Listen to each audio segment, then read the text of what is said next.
ರಾತ್ರಿ 10:30 ಆಗಿತ್ತು. ಸವಿತಾ ಉಪಹಾರ ಹೋಟೆಲ್ನ ಬಾಗಿಲು ತಳ್ಳಿ ಅಮಿತ್ ಒಳಗೆ ಬಂದ. ಹೋಟೆಲ್ ಬಂದ್ ಆಗುವ ಸಮಯ ಆಗಿಹೋಗಿತ್ತು ಅಂತ ಅವನಿಗೆ ಗೊತ್ತಿತ್ತು. ಆದರೂ ಪಾರ್ಸೆಲ್ ತಗೊಂಡು ಹೋಗೋಣ ಅನ್ನೋ ಆಸೆಯಿಂದ ಒಳಗೆ ಹೋದ. ಕಳೆದ 6 ತಿಂಗಳುಗಳಿಂದ ಅವನಿಗೆ ಇದು ನಿಯಮಿತ ಹೋಟೆಲ್ ಆಗಿತ್ತು. ಇಲ್ಲಿನ ಚಹಾ, ಮಿಶ್ರಪಾವ್ನಿಂದ ಹಿಡಿದು ಮ್ಯಾಗಿ, ಪಾವ್ ಬಾಜಿ, ಬಿರಿಯಾನಿವರೆಗೂ ಎಲ್ಲಾ ಖಾದ್ಯಗಳನ್ನು ಅವನು ಟ್ರೈ ಮಾಡಿದ್ದ. ಹೊಸ ಹೋಟೆಲ್ಗಳಿಗೆ ಎಂದು ಹೋಗುವುದಿಲ್ಲ ಅಂತ ಹೇಳುತ್ತಿದ್ದ ಅಮಿತ್ ಸವಿತಾ ಉಪಹಾರ ಹೋಟೆಲ್ಗೆ ವಾರಕ್ಕೆ 2-3 ಸಲ ಬರುತ್ತಿದ್ದ. ರಾತ್ರಿ 9 ರಿಂದ 10 ಗಂಟೆಯವರೆಗೂ ಬಂದು ಮೆನುವಿನಲ್ಲಿರುವ ಯಾವುದಾದರೂ ಪಾರ್ಸೆಲ್ ತೆಗೆದುಕೊಂಡು ನಂತರ ಹೋಟೆಲ್ ಮಾಲೀಕರಾದ ರುಚಿತಾಳ ಜೊತೆ ಮಾತಾಡುತ್ತಿದ್ದ. ಹೊಟ್ಟೆ ತುಂಬಿ ಮನಸ್ಸು ತುಂಬಿದ ಮೇಲೆ ಮುಂದಿನ ಕೆಲಸಕ್ಕೆ ಹೋಗುತ್ತಿದ್ದ. ಇದು ಅವನ ದಿನಚರಿಯಾಗಿತ್ತು. ದಿನವಿಡೀ ಕೆಲಸ ಮಾಡಿ ಆಯಾಸ ಆದ ಮೇಲೆ ರಾತ್ರಿ ರುಚಿತಾಳ ಜೊತೆ ಮಾತಾಡಿದರೆ ಅವನಿಗೆ ತುಂಬಾ ರಿಫ್ರೆಶ್ ಆಗುತ್ತಿತ್ತು. ರುಚಿತಾಳ ನಡೆ, ಮಾತು, ನೋಟ ಎಲ್ಲವೂ ಅವನಿಗೆ ಬಹಳ ಇಷ್ಟವಾಗುತ್ತಿತ್ತು. ಇಬ್ಬರ ಮಾತು ಕೆಲಸಕ್ಕೆ ಸಂಬಂಧಿಸಿದ್ದೇ ಆಗಿತ್ತು. ಕೆಲವೇ ನಿಮಿಷಗಳ ಮಾತು, ಆದರೂ ಅಮಿತ್ಗೆ ಅದು ಬೇಕಿತ್ತು. ರುಚಿತಾಳ ವ್ಯಕ್ತಿತ್ವ ಮತ್ತು ಅಮಿತ್ನ ಆಕರ್ಷಣೆ. ರುಚಿತಾ ಸುಮಾರು 35 ವರ್ಷದವರಾಗಿದ್ದರು. ಅವರ ಗಂಡನ ಬಗ್ಗೆ ಅಥವಾ ಕುಟುಂಬದ ಬಗ್ಗೆ ಯಾರಿಗೂ ಏನೂ ತಿಳಿದಿರಲಿಲ್ಲ. ರುಚಿತಾ ಬೆಳಗ್ಗೆ 7 ಗಂಟೆಯಿಂದ ರಾತ್ರಿ 10 ಗಂಟೆಯವರೆಗೆ ಹೋಟೆಲ್ನಲ್ಲಿ ಇರುತ್ತಿದ್ದರು. ಮಧ್ಯಾಹ್ನ ವಿಶ್ರಾಂತಿಗೆ ಅವರು ಅಡುಗೆ ಮನೆಯ ಮೇಲಿನ ಹಜಾರದಲ್ಲಿ ಮಂಚ ಹಾಕಿಕೊಂಡಿದ್ದರು.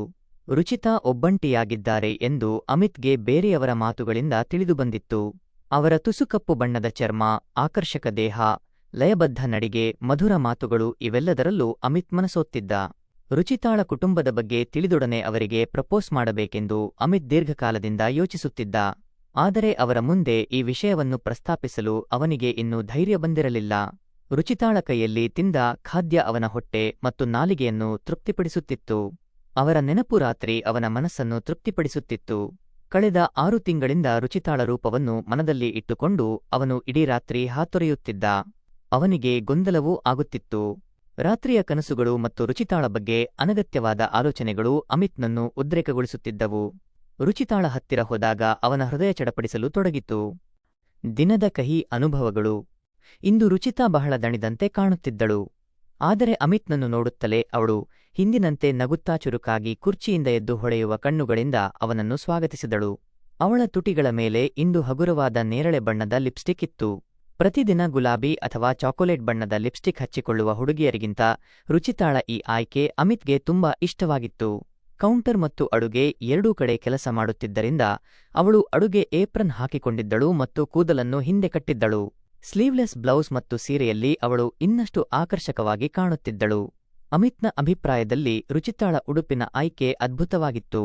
ಹೋಟೆಲ್ನಲ್ಲಿ ಅವಳು ಸೀರೆ ಮತ್ತು ಚೂಡಿದಾರ್ ಧರಿಸುತ್ತಿದ್ದಳು. ಅಮಿತ್ಗೆ ಅವಳ ಸ್ಲೀವ್ಲೆಸ್ ಬ್ಲೌಸ್ ಧರಿಸುವುದು ತುಂಬಾ ಇಷ್ಟವಾಗಿತ್ತು. ಈಗಲೂ ಅವಳನ್ನು ನೋಡುತ್ತಿದ್ದಂತೆ ಅವನಲ್ಲಿ ಅನಿರೀಕ್ಷಿತ ಭಾವನೆಗಳು ಉದ್ಭವಿಸತೊಡಗಿದವು. ಆದರೆ ಎಂದಿನಂತೆ ತನ್ನ ನಿಜವಾದ ಆಲೋಚನೆಗಳನ್ನು ಮರೆಮಾಚಿ ಅವನು ಬೇರೆ ವಿಷಯದ ಬಗ್ಗೆ ಮಾತನಾಡಲು ಆರಂಭಿಸಿದನು. ರುಚಿತಾ, ಇತ್ತೀಚೆಗೆ ನಿನ್ನ ಕೆಲಸ ತುಂಬಾ ಹೆಚ್ಚಾಗಿದೆ. ನೀನು ತುಂಬಾ ದಣಿದಂತೆ ಕಾಣುತ್ತಿದ್ದೀಯಾ? ನೀನು ಕೆಲವು ದಿನಗಳ ರಜೆ ತೆಗೆದುಕೊಳ್ಳಬೇಕು ಎಂದನು. ರುಚಿತಾ ಆಳವಾದ ಉಸಿರು ಬಿಟ್ಟು ಕೆಳಗೆ ಕುಳಿತು, ನಾನು ತುಂಬಾ ದಣಿದಿದ್ದೇನೆ, ಆದರೆ ರಜೆ ಬಗ್ಗೆ ಯೋಚಿಸಲು ಸಾಧ್ಯವಿಲ್ಲ. ಅಷ್ಟು ಕೆಲಸ ಇದೆ. ಇವತ್ತು ನೋಡು ಎಷ್ಟು ಕೆಟ್ಟ ದಿನ ಇತ್ತು ಅಂದಳು. ಏನಾಯ್ತು ರುಚಿತಾ? ಅಮಿತ್ ಕಳವಳದಿಂದ ಕೇಳಿದ. ಬೆಳಿಗ್ಗೆ ಸ್ವಚ್ಛಗೊಳಿಸುವವರು ಬಂದು ಹೊಡೆದಾಡಿಕೊಂಡರು. ಆಮೇಲೆ ಹೋಟೆಲ್ ಸ್ವಚ್ಛ ಮಾಡುವುದರಿಂದ ಹಿಡಿದು ಎಲ್ಲವನ್ನೂ ನಾನೇ ಮಾಡಬೇಕಾಯಿತು. ಮಧ್ಯಾಹ್ನ ಕಾರ್ಪೊರೇಷನ್ ಅವರು ಬಂದು ಏನೋ ಪರಿಶೀಲನೆ ಮಾಡಿ ಹೋದರು. ಅವರಿಗೆ ಹಣ ಕೊಡಬೇಕಾಯಿತು. ಡಬ್ಬಿಯಿಂದ 500 ರೂಪಾಯಿ ಕೊಟ್ಟಾಗ ಅವರು ನಗುತ್ತಾ ಹೋದರು. ರುಚಿತಾ ಕೋಪದಿಂದ ಮಾತನಾಡುತ್ತಿದ್ದಳು.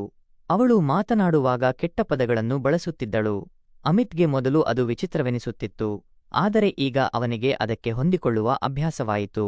ಕೋಪ ಬಂದಾಗ ರುಚಿತಾ ಇನ್ನು ಹೆಚ್ಚು ಕೆಟ್ಟದಾಗಿ ಮಾತಾಡಬಹುದು ಎಂದು ಅವನಿಗೆ ಅನಿಸಿತ್ತು. ರುಚಿತಾ, ಅಷ್ಟು ಕೋಪ ಮಾಡಿಕೊಳ್ಳಬೇಡ ಅಂತ ಅಮಿತ್ ಸಮಾಧಾನ ಪಡಿಸಿದ. ಅದು ಸಾಲದು ಅಂತ ಕಿಚನ್ನಲ್ಲಿ ಸಹಾಯ ಮಾಡುವ ಅಸ್ಮಿತಾ ಇವತ್ತು ಮನೆಗೆ ಬೇಗ ಹೋಗಬೇಕಾಯಿತು. ಸಂಜೆ ಗ್ರಾಹಕರು ಬರುವ ಮೊದಲು ಅವಳು ಹೋದಳು. ನಾನು ಓಡಾಡುತ್ತಾ ಆರ್ಡರ್ ತೆಗೆದುಕೊಳ್ಳುವುದು, ತಿಂಡಿ ಮಾಡುವುದು, ತಿಂಡಿ ಕೊಡುವುದು, ಬಿಲ್ ಕೊಡುವುದು ಎಲ್ಲವನ್ನೂ ನಾನೇ ಮಾಡಬೇಕಾಯಿತು. ರುಚಿತಾ ಸಿಟ್ಟಿನಲ್ಲಿ ಹೇಳಿದಳು.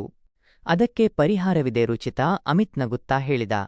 ನಾನು ನಿನಗೆ ಸಹಾಯ ಮಾಡಲು ಯಾವಾಗಲೂ ಸಿದ್ಧನಿದ್ದೇನೆ. ನಿನಗೆ ಬೇಕಾದಾಗ ನಾನು ನನ್ನ ಕೆಲಸ ಬೇಕಾದರೂ ಬಿಟ್ಟು ಬರುತ್ತೇನೆ ಅಂತ ಹೇಳಿದ.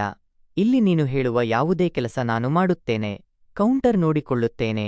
ಆರ್ಡರ್ ತೆಗೆದುಕೊಳ್ಳುತ್ತೇನೆ, ಸರ್ವ್ ಮಾಡುತ್ತೇನೆ. ಬೇಕಾದರೆ ಪಾತ್ರೆಗಳನ್ನು ಕೂಡ ತೊಳೆಯುತ್ತೇನೆ. ಆದರೆ ಅಡುಗೆ ನನಗೆ ಬರುವುದಿಲ್ಲ. ಬೇಕಾದರೆ ಚಹಾ ಮಾಡಿಕೊಡುತ್ತೇನೆ. ಅದನ್ನು ನೀನು ಕಲಿಸಿದರೆ ಕಲಿಯುತ್ತೇನೆ. ಬೇಡ ಅಮಿತ್, ಥ್ಯಾಂಕ್ಸ್ ಅಂತ ರುಚಿತಾ ಹಗುರವಾಗಿ ನಗುತ್ತಾ ಹೇಳಿದಳು. ನೀನು ನನ್ನ ಬಗ್ಗೆ ಎಷ್ಟು ಕಾಳಜಿ ವಹಿಸುತ್ತೀಯಂತ ನನಗೆ ಗೊತ್ತು. ಸರಿ, ಅದು ಬಿಡು. ನಾನು ಹೇಳುತ್ತಿದ್ದದ್ದು ಅರ್ಧಕ್ಕೆ ನಿಂತು ಹೋಯಿತು. ಸಂಜೆ ಊಟಕ್ಕೆ ಮಕ್ಕಳ ಗುಂಪು ಬಂದಿತ್ತು. ಮೊದಲು 3-4 ಬಾರಿ ಬಂದು ಹೋಗಿದ್ದಾರೆ. ಆದರೆ ಇಂದು ಅವರ ವರ್ತನೆ ತುಂಬಾ ಕೆಟ್ಟದಾಗಿತ್ತು. ನಾನು ಒಬ್ಬಳೇ ಇದ್ದಿದ್ದರಿಂದ ಆರ್ಡರ್ ಕೊಡಲು ಸಮಯ ತೆಗೆದುಕೊಂಡಿತ್ತು. ಅವರು ತಮ್ಮ ಮಾತಿನಿಂದ ನನ್ನನ್ನು ನಿರಂತರವಾಗಿ ಕಿರಿಕಿರಿಗೊಳಿಸುತ್ತಿದ್ದರು. ನಾನು ಅವರ ಮಾತಿಗೆ ಗಮನ ಕೊಡದೇ ಇದ್ದೆ. ಆದರೆ ಅವರಲ್ಲಿ ಇಬ್ಬರು ಅತಿಯಾಗಿ ವರ್ತಿಸಿದರು. ನಾನು ಅವರ ಮೇಜಿನ ಬಳಿ ಹೋದಾಗ ಅವರು ನನ್ನನ್ನು ಮುಟ್ಟಲು ಪ್ರಯತ್ನಿಸಿದರು. ಅಮಿತ್ ಆಶ್ಚರ್ಯ ಮತ್ತು ಕೋಪದಿಂದ ಕೇಳಿದ, ಏನು ಹೇಳುತ್ತಿದ್ದೀಯಾ? ಅವರು ನಿನ್ನನ್ನು ಮುಟ್ಟಲು ಪ್ರಯತ್ನಿಸಿದರು ಅಂತ ಹೇಳುತ್ತಿದ್ದೀಯಾ? ಆದರೆ ಅವರು ನಿಜಕ್ಕೂ ಏನು ಮಾಡಬೇಕೆಂದಿದ್ದರು ಅಂತ ಯೋಚಿಸಿದರು? ನನಗೆ ಭಯವಾಗುತ್ತಿದೆ. ನಂತರ ಅವನಲ್ಲೊಬ್ಬ ನನ್ನ ಹಿಂದೆ ಬಂದು ನನ್ನನ್ನು ಮುಟ್ಟಲು ಪ್ರಯತ್ನಿಸಿದ. ನಾನು ಬೈದ ಕೂಡಲೇ ಎಲ್ಲಾ ಮಕ್ಕಳು ಮುಂದಿನ 2 ನಿಮಿಷಗಳಲ್ಲಿ ಬಿಲ್ಲನ್ನು ಕಟ್ಟಿ ಮೌನವಾಗಿ ಪರಾರಿಯಾಗಿದ್ದರು. ಹಾಗಿದ್ದರೆ ಇಂದು ನಿನಗೆ ತುಂಬಾ ತೊಂದರೆಯಾಗಿದೆ ಅಂತ ಕಾಣುತ್ತೆ ಎಂದು ಹೇಳಿದ ಅಮಿತ್ಗೆ ಅವಳ ಮುಖದಿಂದಲೇ ಅವಳಿಗೆ ಆದ ತೊಂದರೆಯ ಅನುಭವ ಆಗುತ್ತಿತ್ತು. ಇಷ್ಟರಲ್ಲಿ ಮುಗಿಯಲಿಲ್ಲ ನನ್ನ ಮಾತು ಅಂತ ಹೇಳುತ್ತಾ ರುಚಿತಾ ಮುಂದುವರೆಸಿದಳು. ಈಗ ನೀನು ಬರುವ ಮೊದಲು ಒಬ್ಬ ವೃದ್ಧ ನನ್ನ ಜೊತೆ ಜಗಳವಾಡಿಕೊಂಡು ಹೋದರು. ಅದೇನು ಅಂದರೆ ಇಲ್ಲಿನ ಎಲ್ಲಾ ಪದಾರ್ಥ ರಿಫೈನ್ಡ್ ಎಣ್ಣೆಯಲ್ಲಿ ತಯಾರಾಗುತ್ತವೆ ಎಂದು ಅವರಿಗೆ ಅಡುಗೆ ಮನೆಯಲ್ಲಿ ನೋಡಬೇಕಾಗಿತ್ತು. ನಾನು ಅವರಿಗೆ ತುಂಬಾ ತಿಳಿಸಲು ಪ್ರಯತ್ನಿಸುತ್ತಿದ್ದೆ. ಆದರೆ ಅವರು ಕೇಳಲೇ ಇಲ್ಲ. ಅಂತಿಮವಾಗಿ ನಾನು ಅವರಿಗೆ ಸ್ಪಷ್ಟವಾಗಿ ಹೇಳಿದೆ, ತಿನ್ನಬೇಕಾದರೆ ತಿನ್ನಿ, ಇಲ್ಲದಿದ್ದರೆ ಬೇರೆಡೆ ಹೋಗಿ. ಇಂದು ಬೆಳಿಗ್ಗೆಯಿಂದಲೂ ನಿರಂತರವಾಗಿ ತೊಂದರೆ ಎಂದು ಮಾತನಾಡುತ್ತಾ ಅವಳ ಕಣ್ಣುಗಳು ತುಂಬಿಕೊಂಡವು. ಒಂದು ಹೊಸ ಸ್ಪರ್ಶ. ಅಮಿತ್ ಗಮನವಿಟ್ಟು ಅವಳ ಎಲ್ಲಾ ಮಾತು ಕೇಳುತ್ತಿದ್ದನು. ಈಗ ಅವಳಿಗೆ ಯಾರೊಂದಿಗಾದರೂ ಮಾತನಾಡಬೇಕು ಮತ್ತು ಎಲ್ಲವನ್ನೂ ಹಂಚಿಕೊಳ್ಳಬೇಕು ಅಂತ ಅನಿಸುತ್ತಿತ್ತು. ಅವಳ ಎಲ್ಲಾ ಮಾತುಗಳಿಂದ ತಾನು ಅವಳಿಗೆ ಎಷ್ಟು ಹತ್ತಿರವಾಗಿದ್ದೇನೆ ಎಂಬುದನ್ನು ಅರಿತು ಅಮಿತ್ಗೆ ಸಂತೋಷವಾಯಿತು. ಊಟದ ಕೊನೆಯ ಗ್ರಾಹಕ ಬಿಲ್ ಕೌಂಟರ್ ಬಳಿ ಬಂದ ತಕ್ಷಣ ಅಮಿತ್ ಪಕ್ಕಕ್ಕೆ ಸರಿದನು. ಬಿಲ್ ಕೊಟ್ಟು ಗ್ರಾಹಕ ಹೊರಟ ತಕ್ಷಣವೇ ಅಮಿತ್ ಕೌಂಟರ್ ಬಳಿ ಬಂದು ಕುರ್ಚಿಯಲ್ಲಿ ಕುಳಿತಿದ್ದ ರುಚಿತಾಳ ಹೆಗಲ ಮೇಲೆ ಕೈ ಹಾಕಿ ನಿಧಾನವಾಗಿ ಅವಳ ತಲೆಯ ಮೇಲೆ ಕೈ ಸವರಲು ಪ್ರಾರಂಭಿಸಿದನು. ರುಚಿತಾಗೆ ಇದು ಅನಿರೀಕ್ಷಿತವಾಗಿತ್ತು. ಇದಕ್ಕೂ ಮೊದಲು ಅವರಿಬ್ಬರೂ ಕೇವಲ ಮಾತನಾಡುತ್ತಿದ್ದರು. ಇಂದು ಅಮಿತ್ನ ಸ್ಪರ್ಶ ಅಷ್ಟು ಹತ್ತಿರದಿಂದ ಅನುಭವಿಸುತ್ತಿದ್ದ ಅವಳು ಗೊಂದಲಕ್ಕೊಳಗಾದಳು. ಒಂದು ಕೈಯಿಂದ ಅವಳನ್ನು ಬಿಗಿಯಾಗಿ ಹಿಡಿದುಕೊಂಡು ಮತ್ತೊಂದು ಕೈಯಿಂದ ಅವನು ಅವಳ ತಲೆಯನ್ನು ನಿಧಾನವಾಗಿ ಸವರುತ್ತಿದ್ದನು. ಅವಳ ದೇಹದ ಸ್ಪರ್ಶದಿಂದ ಅವರಿಬ್ಬರ ನಡುವೆ ಒಂದು ರೀತಿಯ ಆಕರ್ಷಣೆ ಉಂಟಾಯಿತು. ರುಚಿತಾ ಕೂಡ ಅವನನ್ನು ಅಪ್ಪಿಕೊಂಡಳು. ತನ್ನ ಭಾವನೆಗಳನ್ನು ನಿಯಂತ್ರಿಸಿಕೊಳ್ಳಲು ಹೆಣಗಾಡುತ್ತಾ ಅವನು ಅವಳನ್ನು ಸವರುತ್ತಲೇ ಇದ್ದನು. ಕೆಲ ಸಮಯದ ನಂತರ ರುಚಿತಾ ಅವನ ಮೇಲಿನ ಹಿಡಿತವನ್ನು ಬಿಟ್ಟಿದ್ದಾಳೆ ಎಂದು ಅವನಿಗೆ ಅರಿವಾಯಿತು. ಆ ಸಮಯದಲ್ಲಿ ಏನು ಹೇಳಬೇಕೆಂದು ಅಮಿತ್ಗೆ ತಿಳಿದಿರಲಿಲ್ಲ. ಆದರೂ ಏನಾದರೂ ಹೇಳಬೇಕೆಂದು ಅವನು ಬಾಯಿ ತೆರೆದನು. ಆದರೆ ಅದೇ ಸಮಯದಲ್ಲಿ ರುಚಿತಾ ತನ್ನ ಕೈಯನ್ನು ಮುಂದಕ್ಕೆ ಚಾಚಿ ಅವನ ತುಟಿಗಳ ಮೇಲೆ ತನ್ನ ಬೆರಳನ್ನು ಇಟ್ಟಳು. ಅವನ ಕಣ್ಣುಗಳಲ್ಲಿ ನೋಡುತ್ತಾ ಏನನ್ನೂ ಗಂಭೀರವಾಗಿ ಯೋಚಿಸುತ್ತಿದ್ದಳು. ಅಮಿತ್ನ ತುಟಿಗಳಿಂದ ಹೊರಬರಬೇಕಿದ್ದ ಮಾತುಗಳು ಗಾಳಿಯಲ್ಲಿಯೇ ಕರಗಿ ಹೋದವು. ರುಚಿತಾಳ ಮೃದು ಬೆರಳಿನ ಸ್ಪರ್ಶ ಅವನ ತುಟಿಗಳ ಮೇಲೆ ಅನುಭವವಾಯಿತು. ಅವನು ಉಸಿರಾಡುವುದನ್ನೇ ಮರೆತುಬಿಟ್ಟನು. ಅಂತಿಮವಾಗಿ ಏನನ್ನು ನಿರ್ಧರಿಸಿದಂತೆ ತಲೆ ಅಲ್ಲಾಡಿಸಿ ರುಚಿತಾ ಬದಿಗೆ ಸರಿದಳು. ಬಯಕೆಗಳ ಅಭಿವ್ಯಕ್ತಿ. ಆಮೇಲೆ ಹೊರಗೆ ಹೋಗಿ ಹೋಟೆಲ್ನ ಶಟರನ್ನು ಕೆಳಕ್ಕೆ ಎಳೆದಳು. ಬಾಗಿಲನ್ನು ಲಾಕ್ ಮಾಡಿ ಹೊರಗಿನ ಬೆಳಕನ್ನು ಆರಿಸಿದಳು. ಅಮಿತ್ ಗೋಡೆಯ ಮೇಲಿನ ಗಡಿಯಾರದತ್ತ ನೋಡಿದನು. ರಾತ್ರಿ 11 ಗಂಟೆಯಾಗಿತ್ತು. ನಡೆದುಕೊಂಡು ಬರುವಾಗ ರುಚಿತಾಳ ಸಂಪೂರ್ಣ ದೇಹ ಕಾಣುತ್ತಿತ್ತು.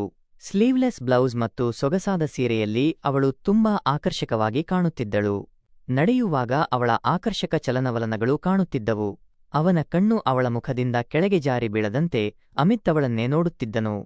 ರುಚಿತಾ ತನ್ನ ಕೈಯನ್ನು ಅಮಿತ್ನ ಮುಂದೆ ಚಾಚಿದಳು. ಅವನು ಅವಳ ಕೈ ಹಿಡಿದ ತಕ್ಷಣ ಅವಳು ಅವನನ್ನು ಕರೆದುಕೊಂಡು ಅಡುಗೆ ಮನೆಯ ಕಡೆಗೆ ಹೋದಳು.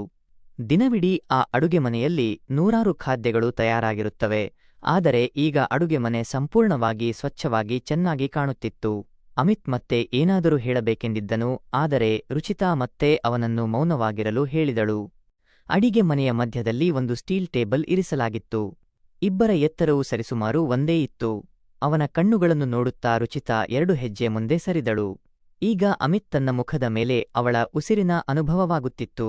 ಅವನ 2 ಭುಜಗಳ ಮೇಲೆ ಕೈಗಳನ್ನು ಇಳಿಸುತ್ತಾಳು. ಅವಳು ಮೃದುವಾದ ಧ್ವನಿಯಲ್ಲಿ ಮಾತನಾಡಲು ಆರಂಭಿಸಿದಳು. ನಮ್ಮ ಪರಿಚಯವಾಗಿ ಬಹಳ ದಿನಗಳಾಗಿವೆ ಅಲ್ಲವೇ? ನಿನಗೆ ಒಂದು ವಿಷಯ ಹೇಳಬೇಕು. ನಿನ್ನ ಸೌಮ್ಯ ಸ್ವಭಾವ, ನಿನ್ನ ಆಕರ್ಷಕ ಮಾತುಗಳು ನನಗೆ ತುಂಬಾ ಇಷ್ಟ. ನಿನ್ನ ನೋಟವು ನನಗೆ ಅರ್ಥವಾಗುತ್ತದೆ. ಬೇರೆ ಜನರ ನೋಟದಲ್ಲಿ ಕಾಣುವ ದುರಾಸೆ, ಲೋಭ ನಾನು ನಿನ್ನ ನೋಟದಲ್ಲಿ ಎಂದಿಗೂ ಕಂಡಿಲ್ಲ. ಅಮಿತ್ಗೆ ಇದನ್ನೆಲ್ಲ ಕೇಳುತ್ತಿದ್ದಂತೆ ನಾಚಿಕೆಯಾಯಿತು. ಈಗ ಅವನು ಏನನ್ನೂ ಉತ್ತರಿಸುವ ಸ್ಥಿತಿಯಲ್ಲಿ ಇರಲಿಲ್ಲ. ರುಚಿತಾಳ ಕೈಗಳು ಈಗ ಅವನ ದೇಹದ ಮೇಲೆ ಜಾರಿ ಕೆಳಗೆ ಬಂದು ಅವನ ಸೊಂಟವನ್ನು ತಲುಪಿದವು. ಅವನ ಸ್ಥಿತಿಯನ್ನು ಅರ್ಥಮಾಡಿಕೊಂಡು ಅವಳು ಮುಂದುವರೆದಳು, ಅಮಿತ್, ಈ ದಿನ ತುಂಬಾ ಕೆಟ್ಟದಾಗಿ ಹೋಯಿತು. ಇಂದಿನ ಎಲ್ಲಾ ಕೆಟ್ಟ ನೆನಪುಗಳನ್ನು ಮರೆತುಬಿಡಲು ನೀನು ನನಗೆ ಸಹಾಯ ಮಾಡುತ್ತೀಯಾ? ರುಚಿತಾಳಿಗೆ ಏನು ಮತ್ತು ಹೇಗೆ ಸಹಾಯ ಮಾಡಬಹುದು ಎಂದು ಕೇಳುವ ಮೊದಲೇ ಅನಿರೀಕ್ಷಿತ ಘಟನೆ ಸಂಭವಿಸಿತು. ರುಚಿತಾ ಹಠಾತ್ ತನ್ನ 2 ಕೈಗಳನ್ನು ಅವನ ಎದೆಯ ಮೇಲೆ ಒತ್ತಿ ಅವನನ್ನು ತನ್ನತ್ತ ಎಳೆದಳು. ಅದನ್ನು ನಿರೀಕ್ಷಿಸದ ಅಮಿತ್ ರುಚಿತಾಳ ಮೇಲೆ ಬಹುತೇಕ ಬೀಳಲಿದ್ದನು. ಆದರೆ ಅವಳು ಹಿಂದಕ್ಕೆ ಸರಿದು ಸ್ಟೀಲ್ ಟೇಬಲ್ಗೆ ಆಧಾರವನ್ನು ಪಡೆದು ಅಮಿತ್ನ ತಲೆಯನ್ನು ತನ್ನ ಮುಖದ ಬಹಳ ಹತ್ತಿರಕ್ಕೆ ತಂದಳು. ಈ ಆಘಾತದಿಂದ ಹೊರಬರಲು ಅಮಿತ್ಗೆ ಕೆಲವು ಸೆಕೆಂಡುಗಳು ಬೇಕಾಯಿತು. ಆದರೆ ಚೇತರಿಸಿಕೊಂಡ ನಂತರ ಅವನು ತನ್ನ 2 ಕೈಗಳಿಂದ ಅವಳ ಮುಖವನ್ನು ಹಿಡಿದು ಸ್ವಲ್ಪ ಹಿಂದಕ್ಕೆ ತಳ್ಳಿ ಅವಳ ತುಟಿಗಳ ಮೇಲೆ ನಿಧಾನವಾಗಿ ತನ್ನ ತುಟಿಗಳನ್ನು ಹಚ್ಚಿದನು.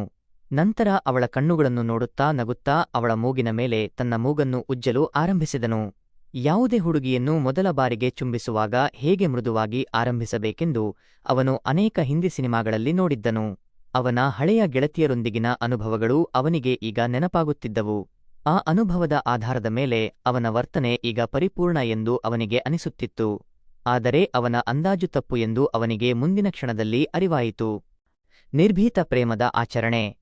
ಒಂದು ಬಿಸಿ ಹೊಡೆತ ಕೆನ್ನೆಯ ಮೇಲೆ ಬಿದ್ದಿತ್ತು. ಆ ಶಬ್ದ ಮುಚ್ಚಿದ ಅಡುಗೆ ಮನೆಯಲ್ಲಿ ಬಹಳ ಹೊತ್ತು ಪ್ರತಿಧ್ವನಿಸುತ್ತಿತ್ತು. ನಿಖರವಾಗಿ ಏನಾಯಿತು ಎಂದು ಅಮಿತ್ಗೆ ಅರ್ಥವಾಗಲು ಸ್ವಲ್ಪ ಸಮಯ ಹಿಡಿಯಿತು. ಅವಳು ಹಿಂದೆ ಸರಿಯುತ್ತಾ ಮೃದುವಾಗಿ ಪ್ರತಿಕ್ರಿಯಿಸಿದ್ದಳು. ಹಾಗಾದರೆ ಆ ಹೊಡೆತ ಏಕೆ? ಉತ್ತರಕ್ಕಾಗಿ ಅವನು ಹೆಚ್ಚು ಕಾಯಬೇಕಾಗಿರಲಿಲ್ಲ. ರುಚಿತಾ ನಿಧಾನವಾಗಿ ಒಂದೊಂದು ಪದವನ್ನು ಉಚ್ಚರಿಸುತ್ತಾ ಹೇಳಿದಳು, ಸಾರಿ ಅಮಿತ್, ನಾನು ಉದ್ದೇಶಪೂರ್ವಕವಾಗಿ ಹಾಗೆ ಮಾಡಲಿಲ್ಲ. ನಿನ್ನೊಂದಿಗೆ ಮಾತನಾಡಲು ನನಗೆ ಯಾವಾಗಲೂ ಇಷ್ಟ ಆಗುತ್ತದೆ. ನಿನ್ನ ಹತ್ತಿರ ಬಹಳಷ್ಟು ವಿಷಯಗಳನ್ನು ಹೇಳಬೇಕೆಂದು ನನಗೆ ಅನಿಸುತ್ತದೆ. ವಿಶೇಷವಾಗಿ ಇದು ನನ್ನ ತುಂಬಾ ಖಾಸಗಿ ವಿಷಯ. ಆದರೆ ನಿನ್ನನ್ನು ಬಿಟ್ಟು ಬೇರೆ ಯಾರೊಂದಿಗೂ ನಾನು ಇದರ ಬಗ್ಗೆ ಮಾತನಾಡಲು ಸಾಧ್ಯವಿಲ್ಲ.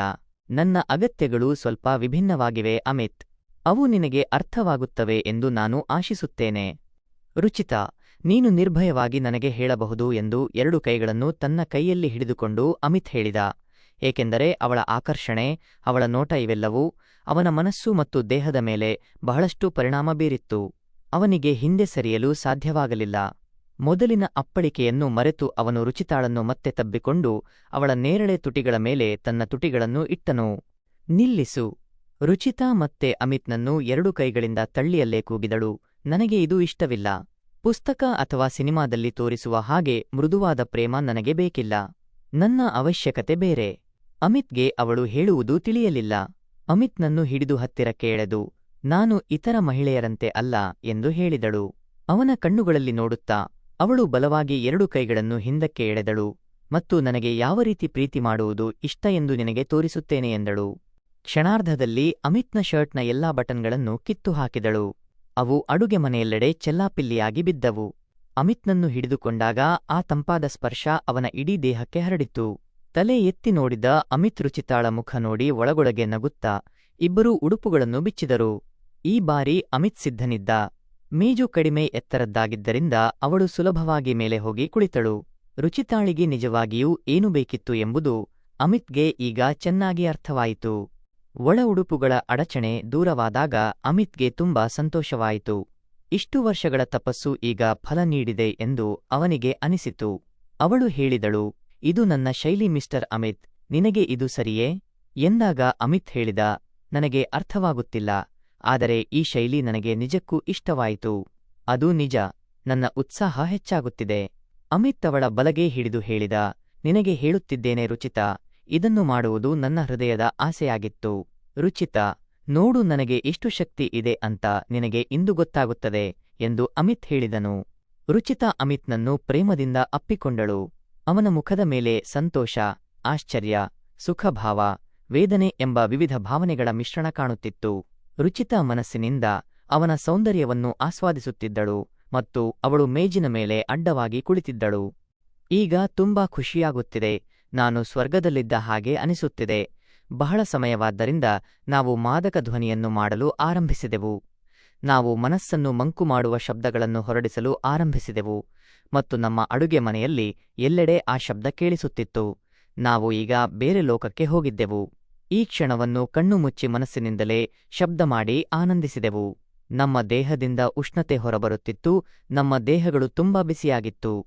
ನಮ್ಮ ವೇಗ ಹೆಚ್ಚಾಯಿತು ಮತ್ತು ಒಮ್ಮೆಲೇ ಬಿರುಗಾಳಿ ಬಂದು ಹೋದ ಮೇಲೆ ವಾತಾವರಣ ಶಾಂತವಾದಂತೆ ನಾವು ಶಾಂತವಾದೆವು ಮತ್ತು ಕೆಲವೇ ಹೊತ್ತಿನಲ್ಲಿ ಒಬ್ಬರಿಗೊಬ್ಬರು ತಬ್ಬಿಕೊಂಡು ನಿದ್ದೆಗೆ ಜಾರಿದೆವು.